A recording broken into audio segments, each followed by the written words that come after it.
வணக்கம். உங்களுடைய குறிப்புகள், அப்புறம் சில நேர்காணல்கள் இது எல்லாம் வச்சு, இன்னைக்கு நாம சில முக்கியமான விஷயங்கள ஆழமா பார்க்க போறோம். குறிப்பா சொல்லணும்னா, ரிக் ரூபின், ஒரு ஃபேமஸ் மியூசிக் ப்ரொடியூசர். அவரோட சிந்தனைகளை தான் அலச போறோம். அதாவது, நம்மளோட உண்மைத்தன்மை, கிரியேட்டிவிட்டி, அப்புறம் மத்தவங்க என்ன நினைப்பாங்கன்னு நாம ஏன் இவ்ளோ யோசிக்கிறோம், இது எல்லாம் பத்தி. சரி பார்க்கலாமா? கண்டிப்பா. இதுல முக்கியமா ரூபின் சொல்ற ஒரு விஷயம், நம்ம உள்ளுணர்வுக்கும், வெளியுலக அழுத்தங்களுக்கும் நடக்கிற ஒரு போராட்டம். இல்லையா? உண்மையான கிரியேட்டிவிட்டி எங்கேருந்து வருது? ம். மத்தவங்க என்ன சொல்லுவாங்கங்கிற கவலைய தாண்டி, எப்படி நம்மள வெளிப்படுத்திக்கிறது? இதுதான் கேள்வி. ஆமா. ரூபின் சொல்ற மாதிரி, அவர் செய்யற வேலை அவருக்கு பிடிச்சிருக்கா இல்லையாங்கிறது தான் முக்கியம். சாப்பாடு டேஸ்ட் பார்க்குற மாதிரி நல்லா இருக்கா இல்லையான்னு நமக்கு தெரியும்ல. கரெக்ட். அது நமக்கு தெரியும். ஆனா, மனுஷங்க நாம மத்தவங்க ஏத்துக்கணும்னு விரும்புறோம். அதுவும் இருக்கு. ஆமா. நான் அங்கீகாரம் கேட்டிருந்தேன். அந்த ஆசையும் உண்மையா இருக்க வேண்டிய அவசியமும் இதை எப்படி பேலன்ஸ் பண்றது? ரூபன் என்ன சொல்றாருன்னா, உண்மையா இருக்கிறது தான் உண்மையான அங்கீகாரத்தை பெற சிறந்த வழியா.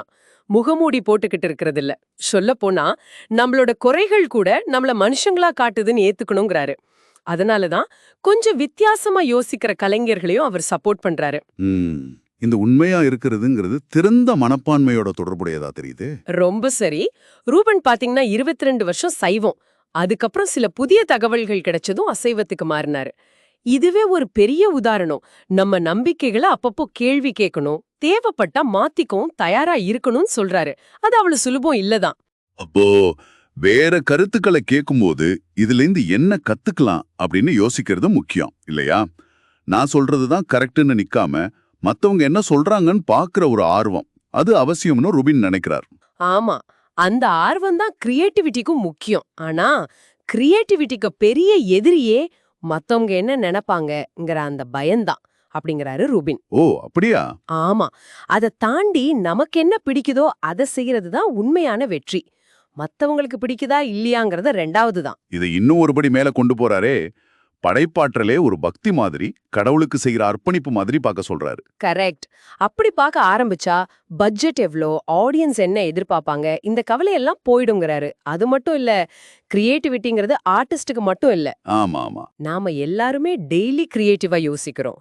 டிராஃபிக்ல மாட்டினா வேற வழி கண்டுபிடிக்கிறது, சமையல்ல புதுசா ஏதாவது சேர்க்கிறது, இது எல்லாமே கிரியேட்டிவிட்டி தான். சரி. ஆனா சில சமயம் ஒரு மாதிரி ஸ்டக் ஆகிடும்ல, கிரியேட்டிவிட்டி வராம. அப்ப என்ன பண்றதுன்னு ரூபின் ஏதாவது சொல்றாரா?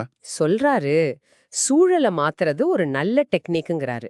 ஜானி கேஷ் ஒரு பாட்டோட வரிகளோட கனெக்ட் ஆகாம இருந்தப்ப, அத கடவுளுக்காக பாடுங்கன்னு ரூபின் சொன்னதும், அந்த பாட்டுக்கு உயிர் வந்ததும் ஒரு நல்ல உதாரணம். ஓ இன்ட்ரெஸ்டிங். சில சமயம் லைட் ஆஃப் பண்ணிட்டு இருட்டுல பாடச் சொல்றது, இல்ல ரெக்கார்டிங் டைமை மாத்துறது, இந்த மாதிரி சின்ன சின்ன மாற்றங்கள் கூட பெரிய ஹெல்ப் பண்ணும். ஒரு ஆடியன்ஸ் ஒருத்தராவது இருந்தா கூட சில கலைஞர்களுக்கு அது உதவியா இருக்கணும்னு சொல்றாரு. இது கொஞ்சம் ஆச்சரியமா இருக்கு. சரி, இவ்வளவு படைப்புகள், இவ்வளவு அனுபவம், வெற்றி, சந்தோஷம் இதெல்லாம் ரூபின் எப்படி பார்க்கறாரு? இது ரொம்ப ஆழமான ஒரு பார்வை. பீஸ்டி பாய்ஸோட ஆல்பம் நம்பர் 1 ஹிட் ஆனப்போ அவர் ரொம்பவே சந்தோஷம் இல்லாம இருந்ததா சொல்றாரு. அப்படியா? நம்பர் 1 ஹிட், ஆனா சந்தோஷம் இல்லையா? ஆமா. அதாவது வெளியில கிடைக்கிற வெற்றி உள்ளுக்குள்ள சந்தோஷத்தை கொடுக்கும்னு எந்த கேரண்டியும் இல்லைன்னு அனுபவத்துல தெரிஞ்சுக்கிட்டு தான் சொல்றாரு. அப்போ உண்மையான சந்தோஷம் எதுல இருக்கு? அந்த இலக்க அடையறதுல மட்டும் இல்ல, அந்த பயணத்துல இருக்கு. ஒவ்வொரு சின்ன தருணத்துல இருக்கு. அவர் பல வருஷத்துக்கு முன்னாடி ப்ரொடியூஸ் பண்ண ஒரு பாட்டை திடீர்னு எங்கேயோ கேட்கும்போது இன்னைக்கும் ஆச்சரியமும் சந்தோஷமும் வருதுன்னு சொல்றாரு. அந்த மாதிரி சின்ன சின்ன விஷயங்கள்ல தான் இருக்கு. இது நம்ம உள்ளுணர்வை கேட்கறது பத்தி பேசுற மாதிரி இருக்கே. கரெக்ட். கனவுகளை எழுதி வைக்கிறது மூலமா நம்ம ஆழ்மனசை என்ன சொல்ல வருதுன்னு புரிஞ்சுக்கலாம்னு சொல்றாரு. ஆரம்பத்துல புரியாத கனவுகள் கூட கொஞ்ச நாள் கழிச்சு பார்க்கும்போது தெளிவான மெசேஜ் கொடுத்திருக்குன்னு சொல்றாரு. ம். அதே மாதிரி ஹார்ட் சர்ஜரிக்கு முன்னாடி ரொம்ப வெயிட்டான ஒர்க் அவுட் பண்ணும்போது ஒரு தேவையான பதட்டம் வந்திருக்கு. அப்போ அத பெருசா எடுத்துக்கல. ஆனா அப்புறம்தான் தெரிஞ்சது அது உடம்போட வார்னிங்னு. சின்ன சின்ன உள்ளுணர்வுகளை கூட கவனிக்கணுங்கிறாரு. ஆஹா.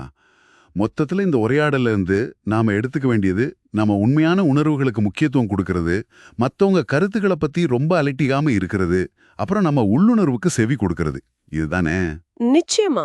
குறிப்பா கிரியேட்டிவிட்டிங்கிறது ஒரு வேலை மட்டும் இல்ல, அது ஒரு வாழ்க்கை முறை, a way of being அப்படிங்கிற கருத்து ரொம்ப பவர்ஃபுல். வெளியுலக அங்கீகாரத்தை விட நம்ம உள் மன திருப்திக்கு முதலிடம் கொடுக்கறது முக்கியம்னு ரூபினோட அனுபவம் சொல்லுது. சரி, நீங்க யோசிக்கிறதுக்காக ஒரு கேள்வி.